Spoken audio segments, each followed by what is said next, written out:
This is all Darwin land. They've lived in here for thousands of years. Like one of the oldest art sites has been dated over 30,000 years.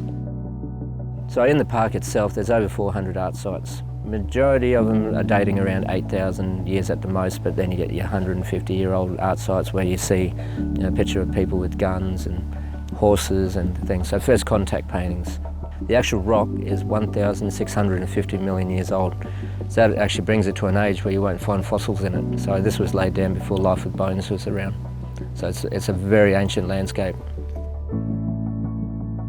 My name's Jamie. I've been a tour guide here for 18 years. That's bringing tourists up the river through Nitmiluk National Park. There's a very funny story actually how I became a tour guide. I'd never seen the gorge, and I grew up here all my life. I pictured something totally different, a very small, sort of dusty place. I decided to come out and have a look, and absolutely blown away with the way this place looks. When the Ghan received their land back, before that it was just known as Katherine Gorge National Park. Before that it actually had its own traditional name, which is Nitmiluk. Thousands of years it's been passed on. It's two separate words placed together. Nitmi means cicada. Luk, part of it, the L-U-K, is place or country, so cicada country. We offer quite a variety of things for the Ghan passengers to be able to do here. So we've got the normal 2-gorge cruise, we offer a 1-gorge cruise. Also, you've got the helicopter flights flying over the gorge, and we do also run a cultural tour where they get to interact with the actual Darwin people. Women learn how to paint, men learn how to throw spears, basket weaving. With all the different ways that you can see the gorge, I would definitely recommend the boat cruise would be the best way to do it. For a number of reasons. One, you're right in the middle of the river. The view, you get to see all around the boat, 360 degrees. You get to see all the little critters running around the banks, all the birds. The water at this time of the year is clear enough that you look over the side of the boat, you see the fish in the water, turtles, things like that.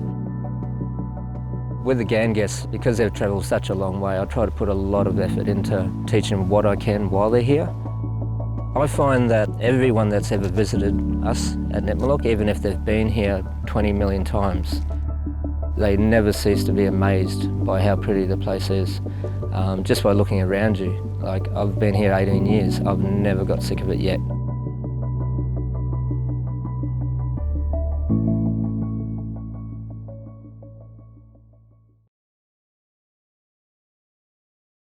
I've always been a wildlife lover. Like, I've wanted to work with animals since I was about 3 years old. There's something amazing about having a predatory bird that decides to trust you. You get to know them really intimately. And then, of course, being able to display them in this particular way that we do at the desert park is just world class.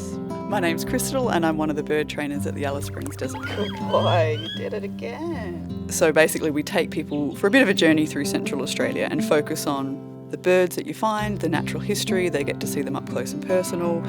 This is an incredible experience for the guests of the Ghan. I think we're able to connect with everyone and they definitely come away from it absolutely beaming and mesmerised and intrigued. They want to learn more and that's really special.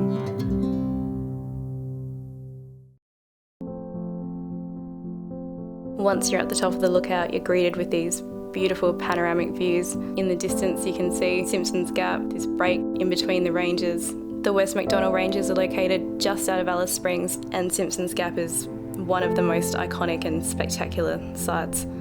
You're just following this red dirt path around.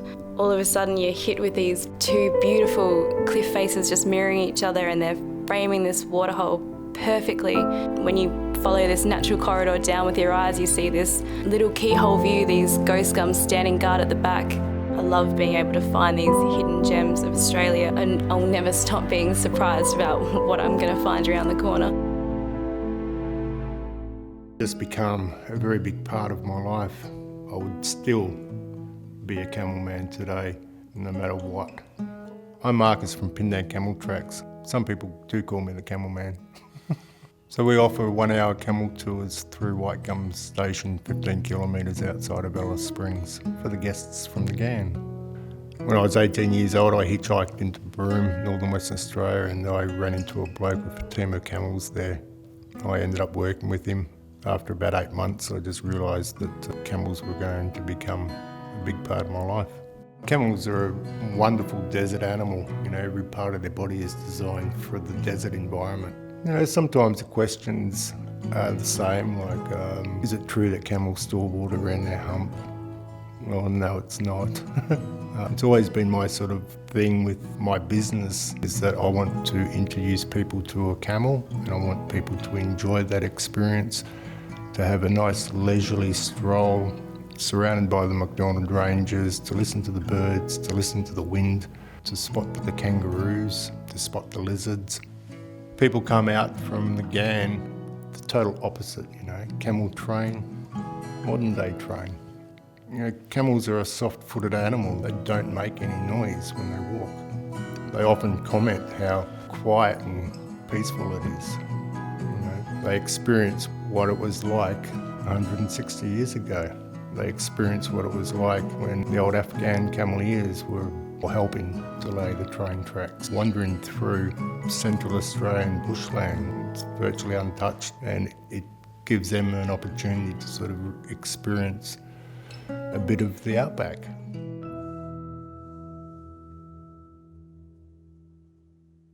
One of our favourite animals here that we like to bring out is Angus, and he's an olive python. Pythons are of course non-venomous, so they constrict. People are still worried about them trying to constrict you, but if it comes to your face, all he's actually doing is wanting your body heat.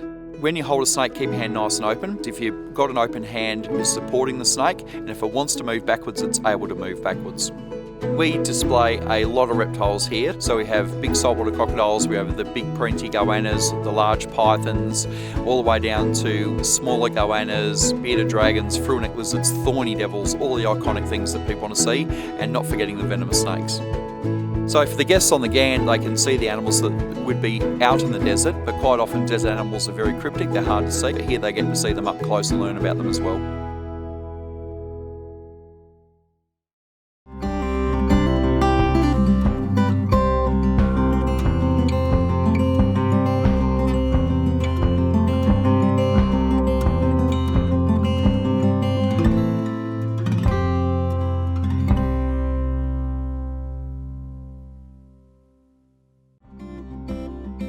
The Ghan expedition has some truly unique dining experiences. The dinner in Alice Springs is incredible. It's a beautiful dinner location at the Telegraph station. It's great to see everyone come together and share this experience over a classic outback barbecue. As the sun goes down, everyone's just captivated by the famous outback night sky. It's truly special. The lunch in Cooper Pedy is a favourite. What better way to experience the town's opal mining history than having lunch underground in a working mine?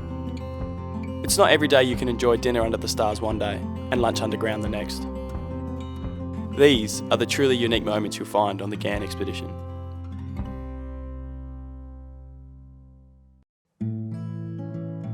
First of all, it doesn't look like you're on planet. It's unique, and different times of the day it would look completely different as well. There's hundreds of thousands of shafts uncovered and open in Cooper Pedy.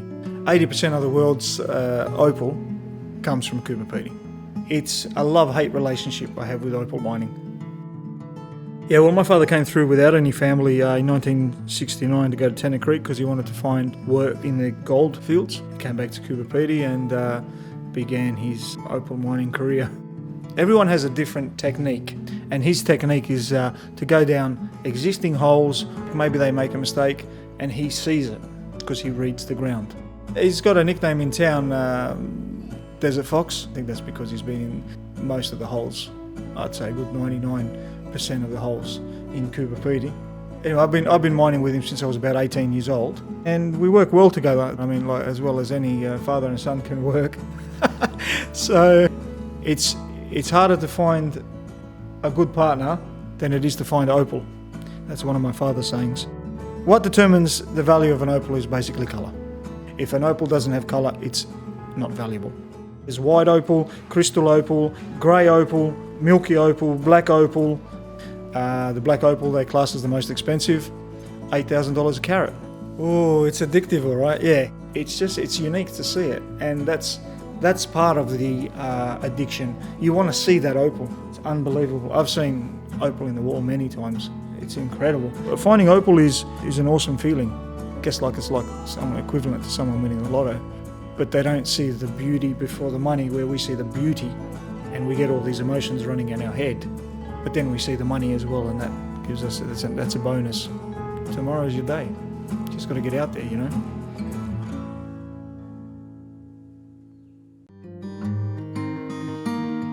The breakaways are absolutely breathtaking. Rising up from the flat, dusty desert, looking out as far as the eye can see are just these flat top hills. And there's a story to be told about each of the rocks. It's just something you've never seen before. When you've come from Cooper Pedy, an underground mining town, to this ancient landscape, it's just such a contrast.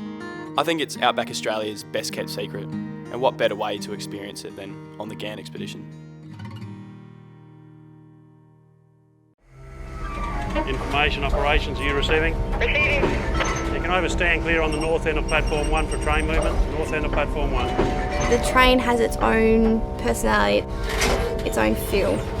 And when it passes the Adelaide jail, it's got a different sound, different noise, a different groan. It knows it's coming home. In the middle of Australia, pitch black, night sky, stars out, camels, and you walk around the corner and every guest that goes there is just in awe. It's perfect. Anything you touch on the train is heavy. The train that just left here is 901 metres and 1,759 tonne. It's not a job. It does get into your blood. Being away from home can be hard, but being on the train, they're your family. Like, I travel with the same people and they're my train family. And just the fact that you got to go off and do these tours, something different, it adds something more to talk about. It's just, I don't know, I love it. Each night when I go to bed, I'll make sure my window's open so I can fall asleep to the stars. It's beautiful. It's nothing that you'll see in the city. Yeah, have they finished the people moving task on platform 2? Yeah, that's affirmative. So I'm up at 5:30 to allow myself a little bit more time, because usually on the Ghan I'm working at one end of the train and I sleep at the other. It's good, you can get to work in 5 minutes, you don't have to worry about peak hour traffic in the car or anything like that. So in a normal restaurant, I can't sit down and have a conversation, but here I can sit down and have a chat to one of my guests and hear about their stories. Okay, operations, confirmation. They're not just a number, they're not just a customer, they are a guest. They are coming into our home, into our space. They like to share their stories and they like to feel that they're important, which on here they are. Okay, Leroy, I'm clear, he's up on the pin. Let's go.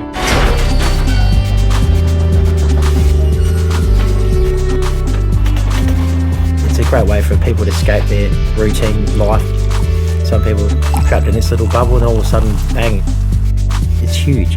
You're leaving Adelaide and the next day you wake up and it's like the red outback desert, dust everywhere. Beautiful ghost gums, they light up like a bright light when the sun hits them. If you're heading into Katherine and it's 98% humidity and you've got these massive thunderclouds, as soon as you wake up we can feel it.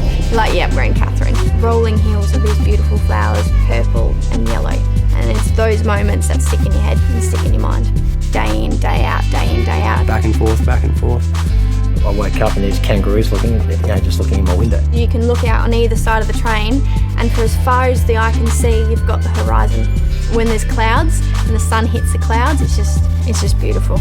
So you've got blues, you've got purples, you've got these amazing oranges, but it's not just this one little ball, it's the whole sky. It is emotional for them, and it is for us as well. We do get to form that friendship. And so when you have to say goodbye, you're like, oh, that was fun. Let's keep going.